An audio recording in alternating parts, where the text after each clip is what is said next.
Form में वो कह रहा है कि जो एक्सपोनेंशियल फॉर्म है उनको लॉगरिथमिक फॉर्म में आप रिप्रेजेंट करो। तो एक्सपोनेंशियल फॉर्म का पता है ना, जिसमें पावर्स के अंदर चीजें होती हैं। तो उसको जब लॉगरिथमिक फॉर्म में लिखना है ना, तो उसका फॉर्मूला है लॉग बेस में b x equal to N.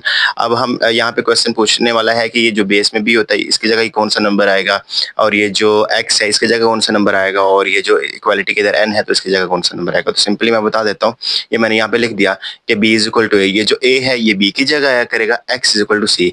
ये जो सी है यहाँ पे एक्स की जगह आ जाया करेगा, और ये जो n is equal to b है, और इक्वालिटी के इधर ये जो एन है ये वाला, तो ये इसकी जगह ये बी आ जाएगा। तो देखना सिंपली मैं लिख के दिखा देता हूँ, लोग लोग आ गया।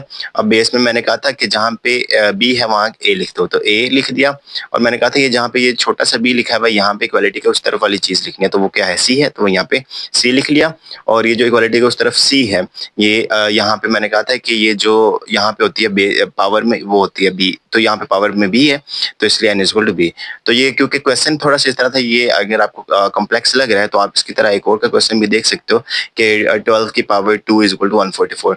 तो यहाँ पे मैंने ये जो 12 है 12 को बी कह दिया, ये जो पावर थी पावर को मैंने एक्स कह दिया, और इक्वालिटी के उस तरफ था उसको मैंने ये देखो एन कह दिया।